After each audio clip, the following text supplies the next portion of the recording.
দেশের প্রয়োজনে মাহমুদুল্লাহ রিয়াদ আরেকবার দেশের প্রয়োজনে দেশের প্রয়োজনে মাহমুদুল্লাহ রিয়াদ আরেকবার।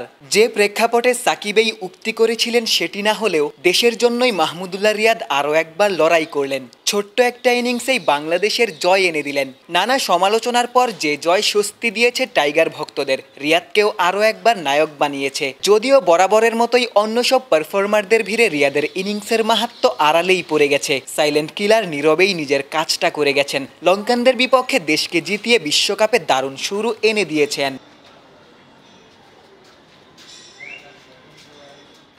প্রথম ম্যাচে জয়ের পর বাংলাদেশ দল এখন নিউ ইয়র্কে, পরবর্তী মিশন দক্ষিণ আফ্রিকা। রিয়াদের ভেরিফাইড ফেসবুক পেজের শেষ পোস্টও এটাই। জনপ্রিয় সামাজিক যোগাযোগ মাধ্যম ফেসবুকের একটা ফিচার রয়েছে, অন দিস ডে। বিগত বছরগুলোতে এমন অনেক স্মৃতির কথাই অন দিস ডে ফিচারটি মনে করিয়ে দেয়। তেমনই এক মহাকাব্যিক স্মৃতির রোমন্থন করি চলুন।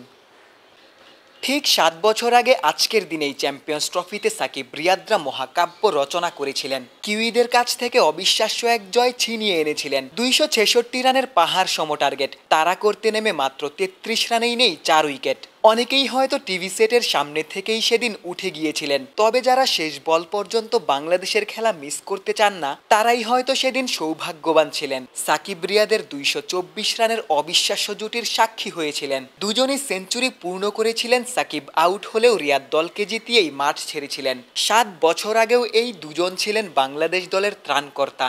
7 বছর বলছি কেন, গেল 17 বছর ধরেই বাংলাদেশ দলের মিডল অর্ডারের কাণ্ডারি সাকিব রিয়াদরাই।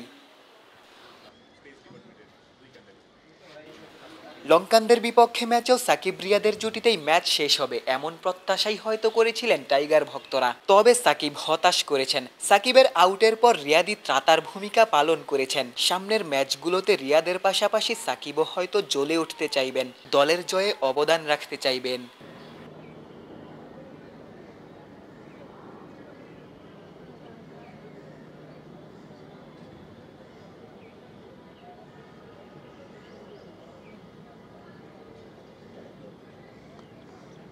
গোলাম সারোয়ার, ক্রিকেট 97।